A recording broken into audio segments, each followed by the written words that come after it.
Nous allons lire dans le premier épître de Timothée. Premier épître de Timothée. Voilà. Premier épître de Timothée au chapitre 4. Pour expliquer aujourd'hui le système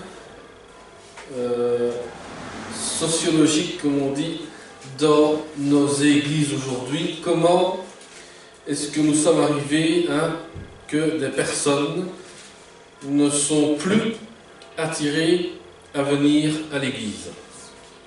Donc, 1 Timothée chapitre 4, verset 12, dit que personne ne méprise ta jeunesse, mais sois un modèle pour les croyants par tes paroles, ta conduite, ton amour, ton esprit, ta foi, ta pureté.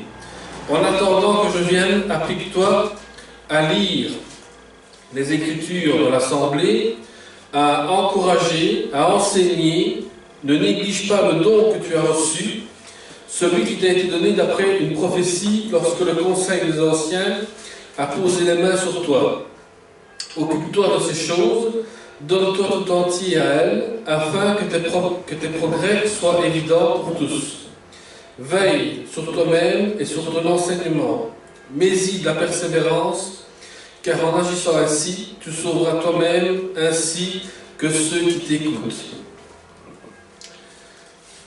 Dans le premier épître à Timothée, Paul donne un encouragement pour les églises, l'instruction, la responsabilité de l'église. Parce qu'en tant qu'enfant spirituel de Paul, il a été l'un des plus fidèles dans la collaboration avec Paul. Il faut savoir que Timothée a été envoyé à Éphèse pour combattre les hérésies qui sont enseignées dans les églises. Pendant quelque temps, il a pris une responsabilité en suivant toutes les lettres de Paul. Pourquoi? Parce qu'il y avait des faux enseignants qui étaient là et qui donnaient des enseignements qui étaient contre la parole de Dieu. Et c'est pour cela que Paul a écrit le premier épître et le deuxième épître à Timothée pour l'encourager à pouvoir combattre contre les hérésies. Paul souhaite à son enfant dans la foi la grâce, la miséricorde, la paix de la part de Dieu et du Seigneur Jésus.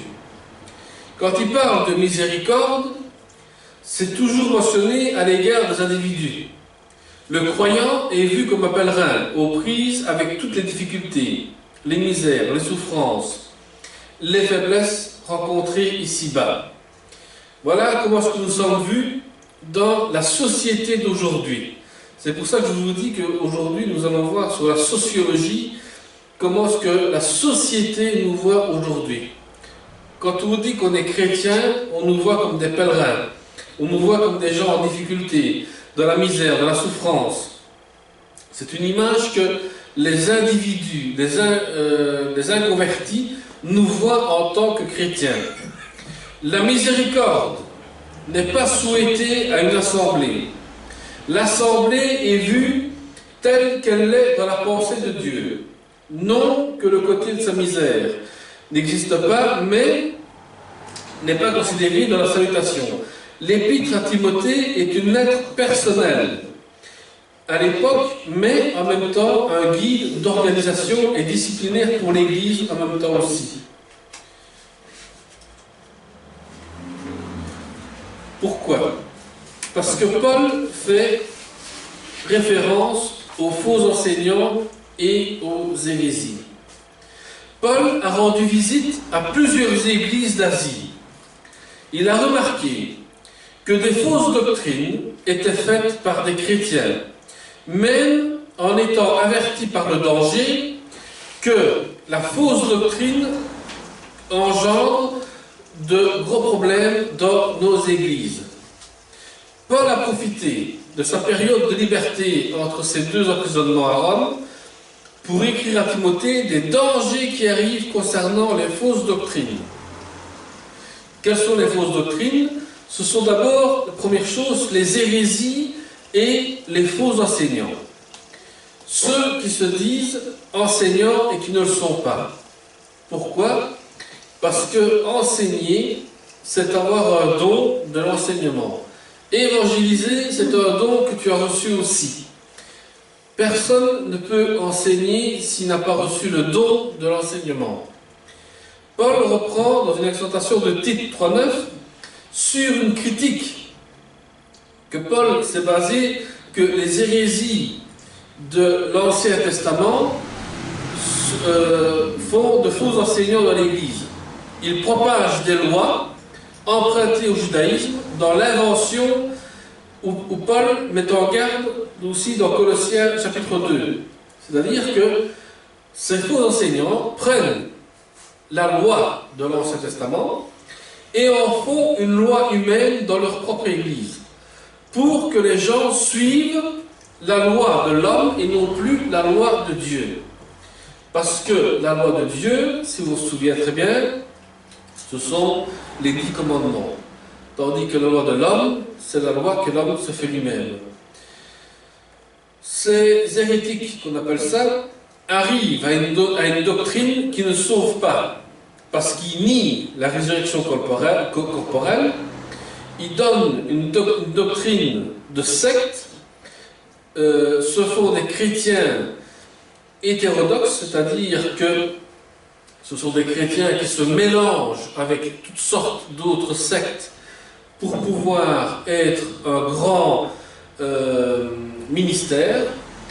Et cela a commencé depuis le 1er siècle où on a commencé un dualisme radical. C'est-à-dire qu'il y avait eu le chrétien et le judaïsme qui étaient en premier et on fait ensuite donc, des sectes avec ça.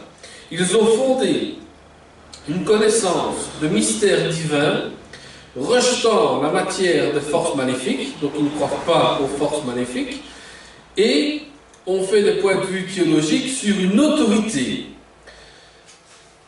C'est-à-dire que ils ont voulu bouger la doctrine qui parle des démons. C'est pour ça que Paul, à un moment donné, il dit dans ses lettres que l'homme va se faire séduire par des doctrines de démons. C'est pour ça qu'aujourd'hui, nous sommes arrivés, comme on a vu la fois passée, aux forces du mal. L'homme se fait dominer par le mal. Nous devons utiliser la foi chrétienne. Paul nous fait comprendre qu'il faut employer la foi. Le terme est utilisé par les chrétiens pour décrire l'amour de Dieu, tel qu'il est décrit dans la Bible, envers les hommes. Comme on voit au chapitre 4, verset 5, il dit « Car cela est rendu saint par la parole de Dieu et la prière. » La foi, c'est la parole de Dieu que l'on pratique et la prière. Les fausses doctrines conduisent sans malheur et causent des tensions dans l'Église. C'est-à-dire qu'à un moment donné, les fausses doctrines qui rentrent dans l'Église forment des clans, forment des tensions, forment des discussions entre chrétiens sur une doctrine dont ils ne sont même plus au courant de ce qui se passe dans la Bible et se font eux-mêmes une image de la Bible par rapport à leur propre nature humaine. Non plus la propre nature surnaturelle de Dieu, mais la propre nature humaine. Donc, ils utilisent la Bible avec leurs propres mots à eux. C'est-à-dire qu'ils veulent dire, voilà, aujourd'hui, ce n'est pas comme ça que tu dois vivre, c'est comme ça que tu dois vivre, mais selon sa façon à lui. Et ils jouent avec la Bible. C'est dangereux pour ceux qui jouent comme ça avec la Bible, parce que le diable connaît la parole de Dieu et sait justement comment, avec les chrétiens, jouer avec la parole de Dieu et démolir des personnes qui sont nouveaux dans la foi ou même des nouvelles personnes qui veulent rentrer aussi dans la foi. Le rôle de Paul, dans son écrit, était de pouvoir ramener les chrétiens à la raison de leur foi et de l'amour fraternel. Parce que la guidance des faux docteurs ont fait devenir des cœurs hypocrites.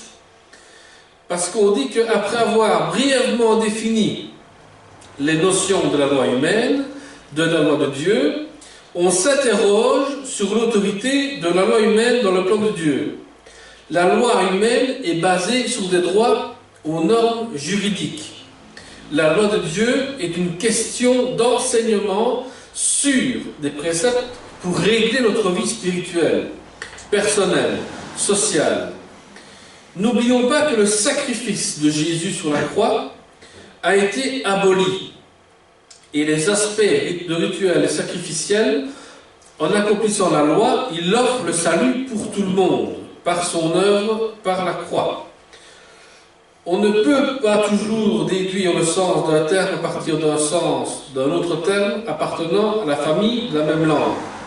Ce qui veut dire que Paul parle d'une foi qui est pure, avoir une bonne conscience de ce que l'on lit, de ce que l'on comprend de la Bible, et avoir une foi sincère envers Dieu. On peut parler du salut à quelqu'un et tout ce qui s'ensuit, mais n'oublions pas que nous devons avoir une bonne conscience de ce que l'on dit. Si la personne écoute, tant mieux. Si elle n'écoute pas, ben, c'est son problème à lui. Ça, il verra avec Dieu au moment voulu dans sa vie comment est-ce que Dieu va gérer son appel à venir à lui. Mais n'oublions pas que nous devons avoir une bonne conscience de ce que l'on dit. Parce que des fois, on fait appel à ceux qui aiment Dieu. Comme Paul, il parle de se conduire en toute bonne conscience et même en tant que citoyen céleste. La première phase de la comparution s'ouvre par une déclaration. Paul, lui, a une bonne conscience devant Dieu. Il montre, en résumé, que la foi et l'amour de Dieu sont un défi, sans souffrance, sans honte, sans reproche, d'obéir à Dieu.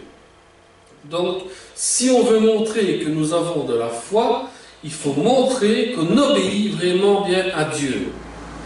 En fait, une parole d'autorité non catégorique peuvent être une expression de l'amour, beaucoup plus qu'une complaisance prétendue, charitable à l'égard de ce qui est douteux, pour ménager la liberté de chacun. On a une recommandation sur l'enseignement. L'enseignement nous mène à la contribution de l'édification de l'Église, tout en débouchant sur l'amour.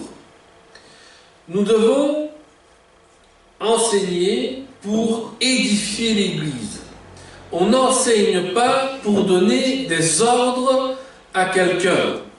Si on veut parler du salut à quelqu'un, on parle du salut avec amour et avec parole qu'on puisse le faire comprendre pourquoi est-ce qu'on lui parle du salut. Parce que la foi qui sauve n'est pas basée sur l'œuvre, mais le pardon reçu de Dieu. Nous évaluons une santé que nous avons pour les autres. Parce que l'avertissement est que les faux enseignants dont l'esprit est animé de curiosité peuvent détruire une personne qui n'est pas encore tout à fait convertie. Pourquoi? Parce que il y a des prétendus pasteurs, faux enseignants, qui sont curieux de votre vie privée. Si ils sont curieux de votre vie privée, vous devez directement leur dire que vous êtes dans le Seigneur. Vous ne pouvez pas dire votre vie privée à un pasteur qui, lui, plus tard, jugera selon ce que vous avez dit. Bien souvent, c'est ce qui arrive, et puis après, on s'étonne que les gens sont déçus de l'Église. Pourquoi? Parce que beaucoup trop de pasteurs se mêlent de votre vie privée pour vous juger par rapport à ce que vous vivez. Si un pasteur vient avec l'amour du Seigneur et vous donne des versets d'encouragement et d'édification, cela devient un bon pasteur pour vous édifier, pour que vous rentrez dans le royaume de Dieu. L'utilisation de la loi chrétienne. Si on analyse bien la loi chrétienne, le lecteur moderne des épîtres doit être conscient que c'est une lettre qu'il lit. Il y aura des difficultés de comprendre le contenu de la loi chrétienne, parce que c'est un fait poétique, donc de poèmes et de textes de loi. Le fonctionnement de la salutation et bénédiction font comprendre l'épître du texte et la circonstance que nous lisons. Si on lit 1 Timothée chapitre 1, on voit les salutations de Paul. Je te salue dans le nom du Seigneur. Nous voyons que Paul donne un épître avec des circonstances de salutation dans l'amour du Seigneur. Ceci nous amène à l'édification, à la sensibilité et à l'approfondissement de connaître ce que le contenu du texte veut nous dire. Si on arrive à comprendre ça, nous sommes enrichis, nous avons une richesse intérieure des textes que nous cernons. Et nous voyons alors au Nouveau Testament que la loi a été abolie, accomplie par le Seigneur. La Torah comporte ce qu'on appelle le Pentateuque, c'est-à-dire les 5 livres de l'Ancien Testament. De Genèse jusqu'à Deutéronome, nous voyons la Torah. C'est la Torah. Paul a écrit ce qu'on appelle un corpus, c'est-à-dire il a écrit carrément tout un épître, pour qu'on revienne à la tâche d'élaborer, à faire revenir des croyants juifs, païens et autres vers le Seigneur. Paul, dans le rôle de la loi, enseigne une loi qui doit être en accord avec leur but. La loi exprime une volonté de Dieu qui doit être bonne comme précise, mais pas traiter la loi comme source de spéculation. C'est-à-dire que Paul explique que la loi est le rôle de la limitation du péché. Le péché est puni par la loi de Dieu dans l'Ancien Testament. Mais aujourd'hui, nous n'avons plus cette punition parce qu'elle a été payée par le plus grand prix de la mort de Christ. La grâce de garder la foi en Dieu. Paul montre une certitude. Il présente une multitude de nouvelles expressions. Ce qui veut dire qu'il veut qu'on soit enrichi quand on lit ces paroles. Que l'Église justifie une manière de communication privée et publique devant Dieu. Nous prenons la place de la reconnaissance, laquelle que Jésus-Christ est venu non seulement pour donner l'exemple ou montrer aux hommes qu'il s'intéressait à eux, mais il est venu sauver des pécheurs de leur misère spirituelle. Et Paul dit être le premier des pécheurs. Donc Paul fait comprendre qu'il est fondamental de recevoir la sanctification dans l'Église pour les membres. Paul utilise de nombreux termes pour présenter le Christ. Parmi les plus importants, la justification, comme dans les Épîtres aux Romains et Galates, où il parle de justification. Paul est un sujet d'un appui sur le pardon, la justification, qui reste le point central. En fait, on peut présenter Paul sur un mot de la doctrine à propos de la loi. Sa loi à lui qui veut expliquer en tant qu'ancien pharisien, c'est la justification pour nous amener à l'édification.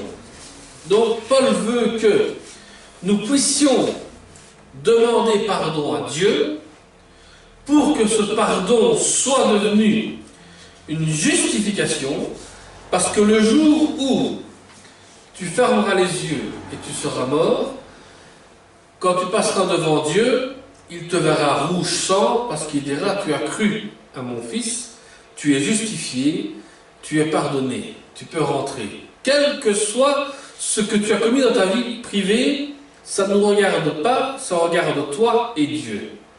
Ensuite, le reste, Dieu te dira, entre mon enfant.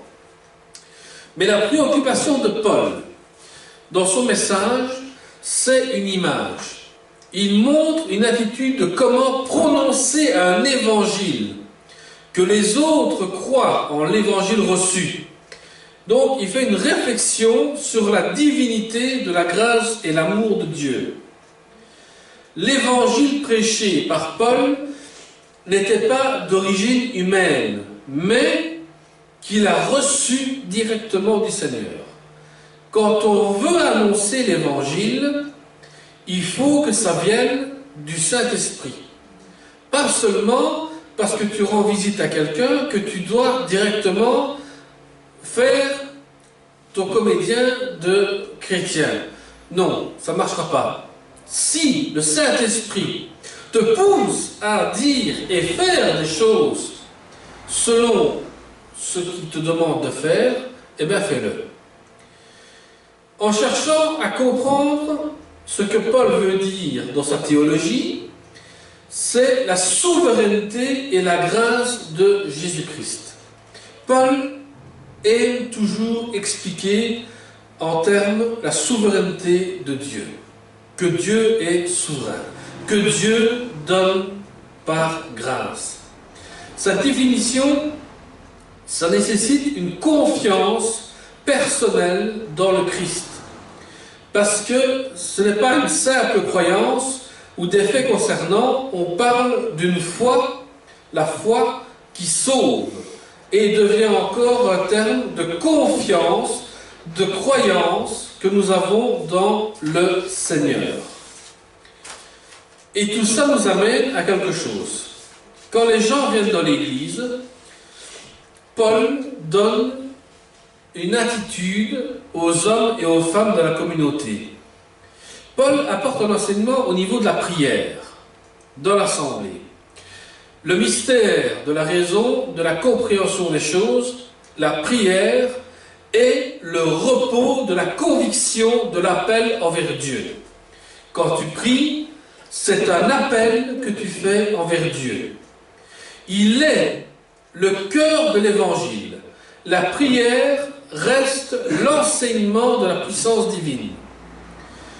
S'il n'y a qu'un seul Dieu, comme Paul l'a affirmé avec toute la force qu'il y a contre les Juifs qui sont monothéistes, c'est-à-dire qui ne croient qu'en Dieu et attendent toujours le Messie à l'heure actuelle, et pourtant le Messie est venu et a accompli la loi, ce que nous évoquons, c'est le Dieu en hébreu Yahvé, que Paul déclare que Jésus, dans la Seigneurie, est universel. Et Yahvé est venu sauver ceux qui font appel à lui. La prière qui est recommandée par Paul, c'est que Paul recommande que nous devons prier et supplier dans la prière que Dieu fasse grâce dans tout ce que nous demandons. Une façon quotidienne de faire des prières brèves à Dieu. Il appelle la communauté à faire des prières d'intercession, de prier en tout temps, comme il écrit en Éphésiens 6, 18. Paul cite souvent le nom de Dieu, Sauveur, pour la connaissance de la vérité. Jésus-Christ est le seul qui rétablit la relation entre Dieu et l'homme. Dans une réconciliation, il est le médiateur. Donc il faut bien se dire qu'entre nous et Dieu, il y a le médiateur qui est le Christ. Il est le Dieu de tous les hommes, et c'est lui qu'il faut prier en faveur de tout. Aucun homme ne peut venir sans passer par le Christ lui-même pour recevoir le pardon. Parce que Paul identifie Jésus-Christ comme un homme de divinité, de Seigneur. Il a le pouvoir de médiateur entre l'homme et Dieu pour toute l'humanité. Et l'attitude dans la communauté, c'est que la prière est parfaitement incompatible avec les mauvais sentiments du cœur, avec les divisions au sein du troupeau. Leur prière est nulle et non avenue envers le Seigneur. Pour ceux qui sont de mauvais cœur et ceux qui veulent faire division dans le troupeau du Seigneur. Nous avons la connaissance d'apprendre plus sur la prière en étudiant la Bible. Quand on étudie la Bible, on comprend la prière, parce que le Saint-Esprit est semblable à Christ. C'est lui qui vous guide quand vous lisez votre Bible et vous comprenez les prières que Paul a écrites, les psaumes qui sont des prières, vous fortifient quand vous les lisez. Bien qu'il soit lié à Timothée par un lien d'amour et d'amitié, il attache une forte insistance sur son message. Il veut avoir des raisons concrètes pour que, comme les églises d'Éphèse se trouvaient, il faut que Timothée ait la charge de veiller à cette instruction qui soit appliquée. Et avant de donner des directives à quelqu'un, il faut rester fidèle à sa manière habituelle concernant la doctrine que nous étudions. Paul veut un enseignement important sur l'universalité d'une prière qui mène au salut. Prier pour l'amour fraternel, prier en public et composer des expressions diverses. Paul dit aussi les mains levées vers le ciel devient une attitude de reconnaissance, comme se mettre à genoux en priant. Les attitudes des femmes dans la communauté, Paul cite un problème de communauté. Il a comparé 1 Pierre, chapitre 3, où on parle de vie transformée. Le conseil de femmes chrétiennes et le développement de la beauté, la morale joue sur la personnalité physique d'une femme.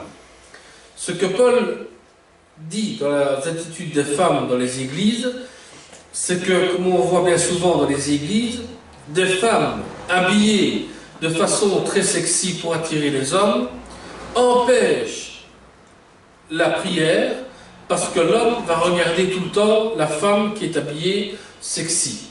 Une femme qui est habillée normalement et qui s'installe normalement dans les rangs est une femme qui honore Dieu.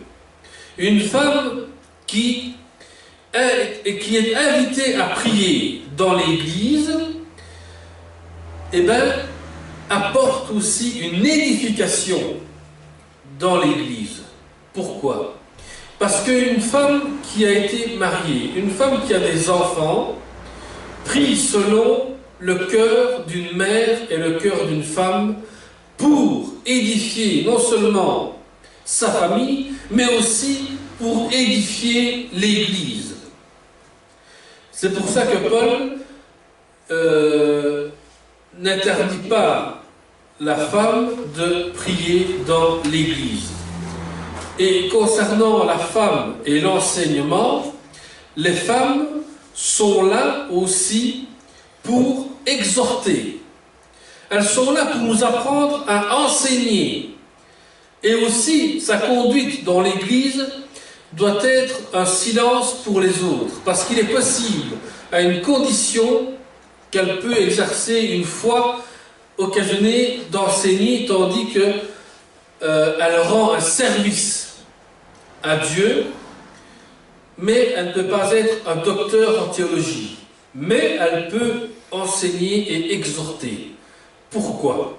Parce qu'une femme qui est mariée et qui a eu des enfants sait comment éduquer ses propres enfants et en même temps a reçu un enseignement de son mari qui l'a poussé à pouvoir avoir reçu le don de enseigner aussi à d'autres comment être une femme parfaite dans l'Église et comment être une femme parfaite dans un couple. Donc, il faut aussi laisser la place à la femme de pouvoir exhorter et pouvoir enseigner. Dans ce que, pour nous instruire, pour nous mettre en contraste contre les dominations. Et Paul ne fait pas d'interdiction d'enseigner à d'autres femmes, mais elles sont assumées dans le rôle de l'autorité doctrinale. Donc les anciens et les responsables sont ceux qui vont être derrière elle pour l'aider à pouvoir continuer à enseigner et exhorter aussi dans l'Église pour que nous soyons aussi nourris de la parole de Dieu. N'oublions pas que Dieu a créé l'homme et aussi la femme à côté de l'homme. Elle est le soutien spirituel de l'homme. Paul donne des instructions à Timothée sur le plan qui concerne l'Église dans la vie de prière, les cultes, l'attitude des hommes et des femmes dans la communauté. On voit que pour aborder les sujets pratiques, l'apôtre Paul ne se réfère pas seulement à l'écriture, mais aussi à la notion à laquelle il est juste de reconnaître une dimension culturelle. Donc les femmes remplissent un rôle que Dieu a transmis sur l'attachement et l'obéissance de Christ. La femme prend soin de sa famille grâce à l'expérience de maternité. La femme développe l'amour, la soumission et le service. Et toute femme sauvée spirituellement n'ont pas besoin d'avoir de descendance exprès pour être sauvées, parce qu'elles sont préoccupées par leur relation entre mari et femme, parce qu'elles sont l'intérieur du couple. Mais le rôle est aussi un rôle respectif dans l'Église. Concernant les dirigeants dans la construction de l'Église de maison, au chapitre 3 de 1 Timothée, on a des critiques d'argumentation de l'Église, décrites en écrit pastoral qui est structuré dans les épîtres aux Églises. Pourquoi? Parce que les églises de maison sont les premières qui sont critiquées. Pour quel motif? Le motif est que nous prêchons et nous lisons la vérité de Dieu, que nous mettons en pratique. Les critiques sont également remarquées au terme déjà de Paul dans ses épîtres pastoraux, où l'auteur est conscient du danger qui lui guette. Un établissement, une paternité pastorale, il fonde des différences. C'est-à-dire que les grosses églises ne veulent pas que les églises de maison puissent continuer à avancer. Pour quel motif? Pour le motif que l'église de maison, ce sont des chrétiens comme vous et moi qui veulent un enseignement juste, un enseignement guidé par le Saint-Esprit, et non plus avoir un cirque dans les églises. Parce qu'aujourd'hui, nous sommes arrivés dans des églises où c'est vraiment le cirque qui est rentré et ce n'est plus le Saint-Esprit qui guide les choses. Il faut une instruction sur les fausses doctrines. Lorsque commence la prédication chrétienne, l'Empire romain avait parcouru plus de dizaines d'années des prédicateurs qui enseignaient sur la doctrine. C'est-à-dire qu'au monde d'aujourd'hui, on veut même interdire les églises de maison pour cause que nous disons des vérités qui ne sont plus admises par les autorités. C'est-à-dire que l'autorité humaine veut qu'on ferme nos églises de maison. Parce que nous disons ou nous faisons des choses de vérité. Que les églises se soumettent à l'autorité humaine et font ce que l'autorité humaine demande. Tandis que nous, en tant qu'église de maison, nous représentons le Christ vivant. Les fidèles de l'église. Sur la base des fidèles, on voit que Paul reprend une loi de Lévitique 19:32. Cette section articule le récit où la rencontre entre Moïse et Yahvé au Sinaï, le récit de la conclusion de l'alliance. Ce sont des textes législatifs, qu'on appelle ça, à la fois culturels, éthiques, qu'Israël s'engage à respecter dans le cadre de l'alliance. C'est-à-dire que Dieu a demandé que nous ayons une alliance entre lui et nous. Ce n'est pas le bâtiment qui fait l'Église, c'est nous qui formons l'Église. Parce que nous avons fait une alliance entre Dieu et nous.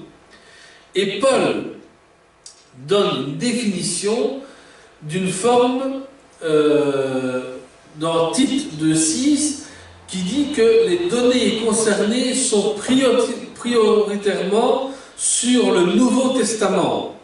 L'Ancien Testament fournit un cadre général de réflexion et plusieurs problèmes qui vont apparaître dans les données du Nouveau Testament, qui sont déjà présentes et vont germer dans les rapports entre Dieu et son peuple. L'autre jour, en lisant l'Ancien Testament, je suis tombé sur Ésaïe, chapitre 6, je pense, où il parle de la Syrie. Il dit que ce peuple-là, déjà dans l'Ancien Testament, depuis le temps d'Ésaïe, on parlait déjà que la Syrie serait détruite totalement, qu'il n'y aurait plus rien. Parce qu'ils ont été dans l'idolâtrie. Et Dieu les a punis. Au monde d'aujourd'hui, la Syrie est en guerre depuis quelques années et on a vu qu'il n'y a plus rien. Je vous dis que l'Ancien Testament a accompli selon le Nouveau Testament. Et quand j'ai comparé au Nouveau Testament, on tombe sur Paul où il dit que l'homme sera séduit par des doctrines de démons et que Dieu va détruire toutes ces sortes de choses-là. Et voilà ce qui est arrivé. La prophétie s'est accomplie. Donc, c'est pour ça qu'il faut comprendre que l'Ancien Testament sont des choses qu'il nous faut comprendre le Nouveau Testament. Si on lit l'Ancien, on voit qu'il y a des problèmes qui se sont créés, et dans le Nouveau Testament, on constate que par la grâce de Dieu, le Christ a accompli la promesse de la paix et de la vérité. Concernant les responsables de l'Église, les responsables de l'Église ne doivent jamais cesser d'appliquer l'Évangile avec l'esprit reçu et donner aussi l'esprit au cœur des gens, afin qu'ils ne viennent pas considérer l'Évangile comme simple collection de croyances, mais que l'Évangile soit une puissance qui transforme ton cœur de pierre en cœur de chair. On entre dans un mouvement racial, comme on dit, ou même culturel, et on tombe dans un moyen de doctrine qui nous fait comprendre que Dieu nous appelle à changer. Ce que Paul veut dire, les études que nous devons faire est une théologie et que nous devons viser aussi à faire comprendre ce que l'Évangile veut nous dire.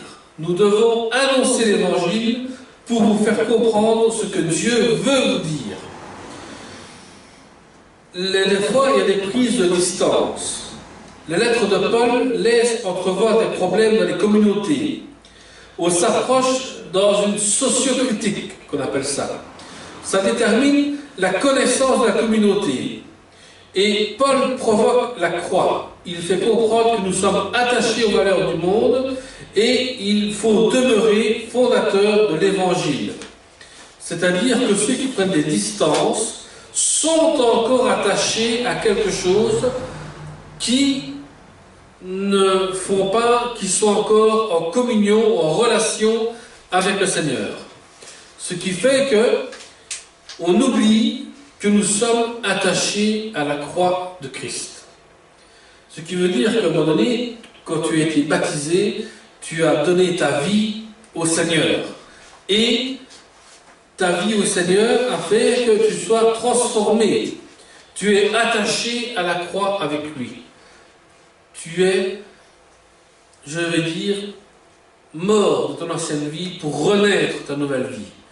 Et cette nouvelle vie que tu renais, c'est l'amour de Dieu qui vit en toi. Les enseignants et la vérité divine. Dans l'épître de Timothée, Paul ne s'attaque pas de suite sur l'esclavage qui est compris comme esclave de religiosité. Nous ne sommes pas une religion.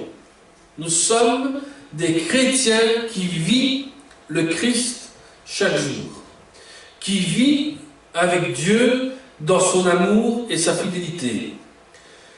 C'est une bonne question, car si la sagesse de Dieu se trouve dans l'artisan de paix, les querelles de l'Église ne viennent pas d'eux.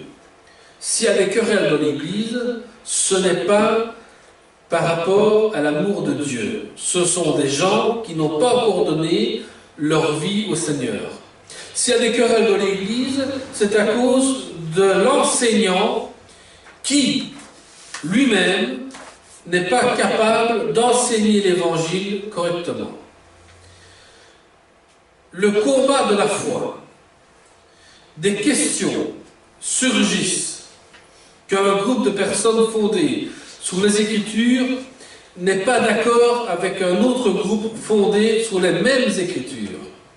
Nous avons des fois ce problème-là, que nous sommes fondés sur une écriture qui est vraie et qui est juste, mais d'autres vont vous attaquer contre la même écriture parce qu'ils ont compris selon leur tête à eux.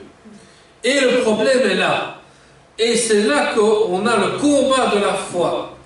Parce que un est têtu sur quelque chose et l'autre, par amour de Dieu, lui montre que des fois, il se trompe et ne veut pas l'admettre.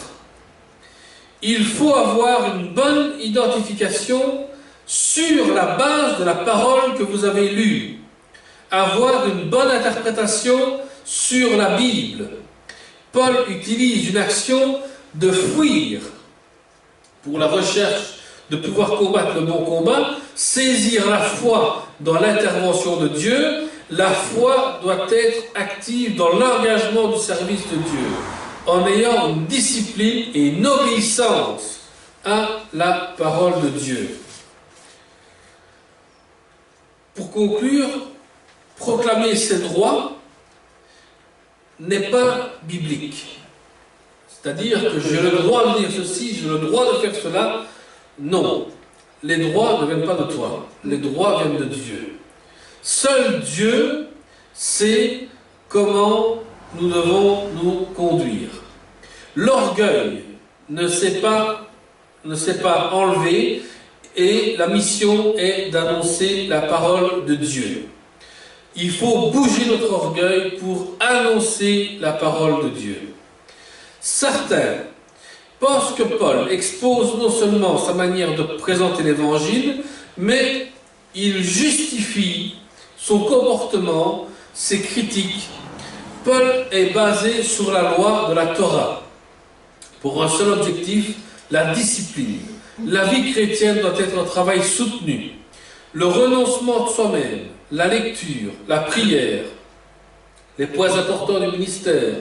Beaucoup de livres parlent de la conscience, mais très peu parlent de la discipline chrétienne. Et la clé que Paul veut nous donner, c'est le don matériel que nous avons, c'est notre Bible, qui est la clé matérielle de l'Église. L'Église a le droit de recevoir les dons, et l'Écriture est traitée comme la parole de l'Évangile comme l'Ancien et Nouveau Testament. On montre une autorité par rapport à celui du Nouveau Testament. Voilà, nous avons vu comment nous devons nous comporter et aussi faire comprendre que la parole de Dieu est notre clé. Et si d'autres ne sont pas d'accord sur notre parole, nous devons faire comme Jésus a dit, tu dois enlever la poussière sous tes pieds. C'est-à-dire que si quelqu'un n'écoute pas ce que tu dis en vérité, alors éloigne-toi de cette personne-là et ne sois pas contaminé par cette personne-là. De peur que un jour tu viennes comme lui et puis tu te trompes dans tout ce que tu as reçu de la parole de Dieu. Nous allons prier pour conclure. Seigneur, nous te remercions, nous te prions encore, Seigneur, de nous transformer, Seigneur. Et que chacun de nous, Seigneur, puisse comprendre que ta parole est la parole de vie. C'est la parole de connaissance. Seigneur, ta parole doit nous transformer. Nous ne sommes pas des dictateurs, nous ne sommes pas des gens têtus, Seigneur, nous sommes des gens qui veulent entendre et comprendre ta parole. Nous voulons, Seigneur, qu'aujourd'hui encore, tu puisses dire que par ta miséricorde et par ta grâce, tu nous as sauvés. Que nous puissions comprendre, Seigneur, que la femme aussi a un rôle important dans l'Église, tel que l'homme a un rôle important dans l'Église. Que nous sommes égaux à travers toi, Seigneur, parce que tu sers de chacun de nous pour pouvoir annoncer et diriger, Seigneur, des membres qui sont là pour t'écouter. Que chacun de nous, Seigneur, puisse être capable de recevoir le don reçu et d'accomplir le don de la mission que tu nous as demandé de faire. Seigneur, je te demande encore de bénir tous ceux qui entendent ce message et que tu puisses leur dire, Seigneur, qu'aujourd'hui, c'est toi, le seul Dieu unique, qui a créé les choses, qui a créé le ciel et la terre. Toi seul, Seigneur, qui a fait que chacun de nous puisse aujourd'hui dire que par ta grâce, nous sommes sauvés, parce que nous avons la foi qui justifie, nous avons la foi qui sauve. Merci, Seigneur, pour tout ce que tu fais. Nous te remercions dans le nom de Jésus-Christ. Amen. Amen. Amen.